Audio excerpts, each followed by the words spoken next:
Got a visual on additional. You're in a good mood. Hello agents, and welcome back to another Division build video. Today I've got a video for you. I wanted to do a bit of a hybrid build, but I didn't really want to stray too far from the norm. I didn't want to lose too many reds. I didn't really want to spec all into yellows. And with the new exotic backpack, this is what I came up with. So we actually didn't lose any red core attributes at all. We just managed to add in a blue, a yellow, and an extra yellow from running Technician, which then allowed us to run Spotter as well because we could put the attachment from Technician on our guns. We don't have to worry about incoming damage too much from Perfect Glass Cannon if Perfect Glass Cannon isn't something that you like to run. We get extra survivability because we've got a blue in there as well. It just made for a really good all-round damage and survivability build. Weapon of choice, you can go with whatever you want. I think Boomerang for me came out on top at the moment because I haven't got an M1A with in sync that is rolled max with the rifle damage. I think if I have a 15%, I think in sync will start to come out on top. It certainly does when it comes down to my AR and when I'm using my FAMAS. But pick whichever guns you're more comfortable with, as long as they take the attachment, as you can see here. The linked laser pointer from the gunner specialization. As long as they take that, you're absolutely fine. I did try out the new card named pistol. I think what would be really good here would be in sync, and as well obviously it gives us an extra skill tier, but only when you're using it. I think in sync would work out better, but I just found myself not really using it. So that is totally up to you. Stats wise, what you really want to get to is 60% critical hit chance with as much critical hit damage. That's kind of the norm with any 6 core red build. We've got 104 headshot damage in well with some armor damage there as well. I've gone for 2-piece Providence, 1-piece Seska. We've got our Foxes and Contractors here as well. If you really wanted to, you could run some Providence gloves as well. That's also an option. But I found that Contractors gloves, because we're a little bit lower than normal on our crit hit chance, crit hit damage, I found that the Contractors gloves came on top for me. So have a play around with the stats and see what you can come up with. Just a really quick overview of Providence, because I think we all know by now. 2-piece gives us 15% headshot damage and 10% critical hit chance. You can see I've got weapon damage, crit hit chance and crit hit chance in here. On the chest piece, completes the 2-piece, weapon damage, crit hit damage, headshot damage and critical hit chance. We're going to run Spotter, which amplifies total weapon and skill damage by 15% to pulsed enemies. And they'll always be pulsed because we've got the linked laser pointer on.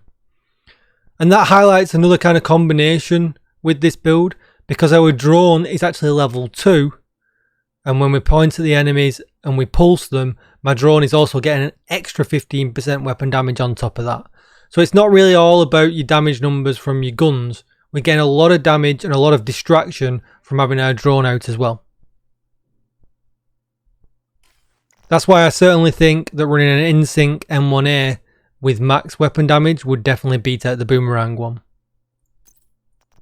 Seska now for our holster, so we get 10% critical hit chance, weapon damage, crit hit damage and crit hit chance.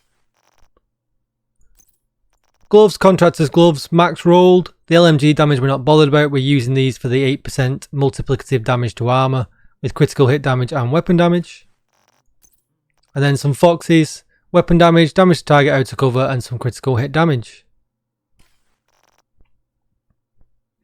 If you really wanted to, you could roll some skill damage in some of these reds and take away some of your critical hit damage. Let me know how that works out if you're doing something like that down below in the comments.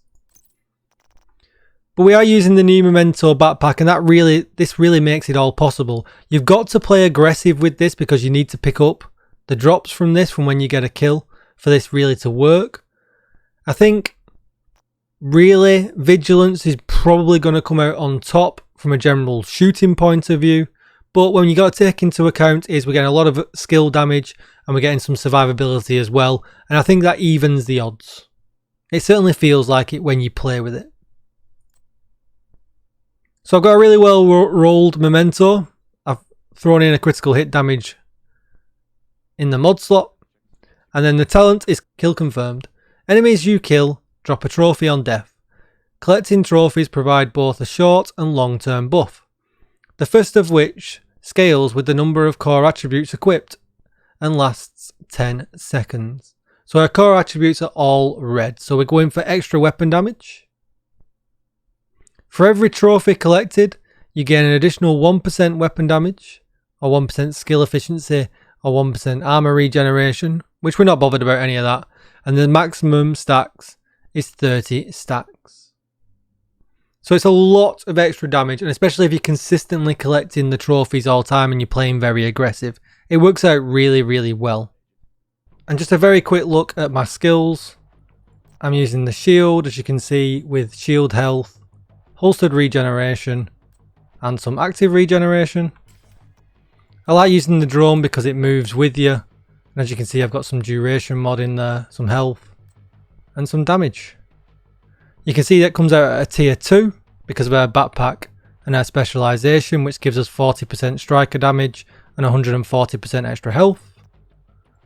And as you can see with the shields I talked about before, it actually comes out at level 3, which gives us 30% active regeneration, 100% extra shield health, and 15% holstered regeneration. And you can really feel the difference when you're trying to rush things and you're trying to be really aggressive, having a shield that's just that little bit tankier.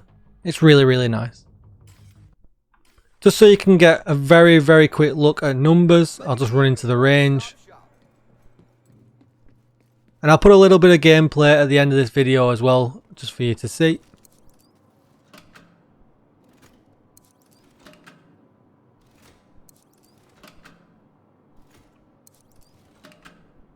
Let's bring him up close. So this is with the boomerang M1A, body shots, crit and non-crit.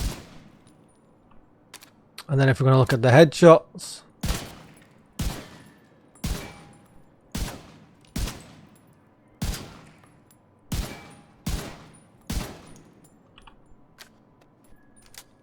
and then what I will do is I'll switch over to the in-sync M1A.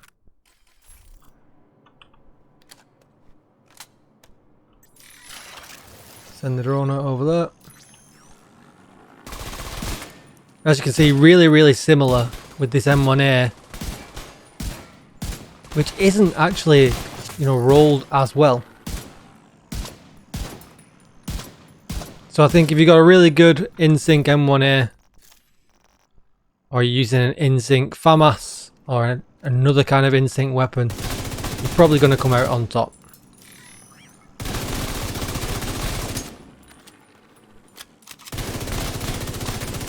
It just makes for a really fun build. It's really, really nice. It's nice to be using something new and something a bit different than my regular M1A build. But let me know what you think in the comments down below. I'll put some gameplay now, that just so you can watch and get an idea what it feels like if you've not got the ability to build it quite yet, rather than having to farm for it. Come and check me out over on Twitch, twitch.tv/DJTICKLE, where I stream most days doing raid help and showing off the builds that I do here on YouTube. Thanks for watching, everybody. Don't forget to hit that like, hit the subscribe button, and hit the bell for notifications so you can check out my new videos as they come.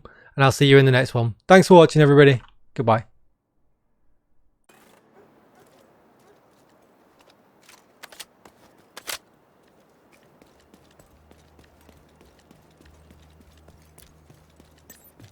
We need you to secure the memorial and remove the True Sons' forces. If they maintain this outpost, the True Sons will be a direct threat to the campus.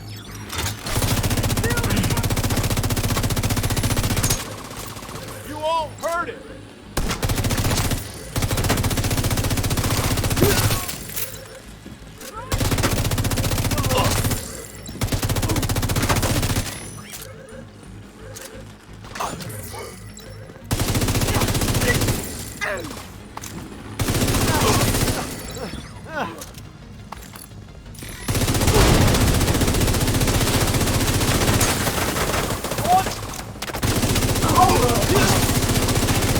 Got a visual on additional hostiles in the memorial compound.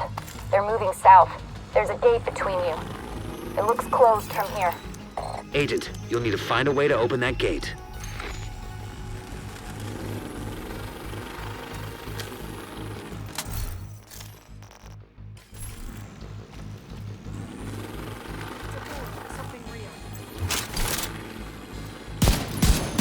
I'll flush him out! Great spot for a turn. I'm wide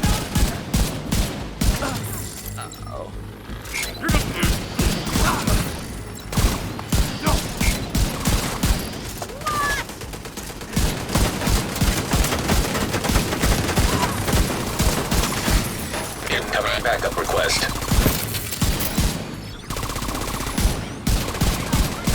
Let's go in. I'll finish that agent.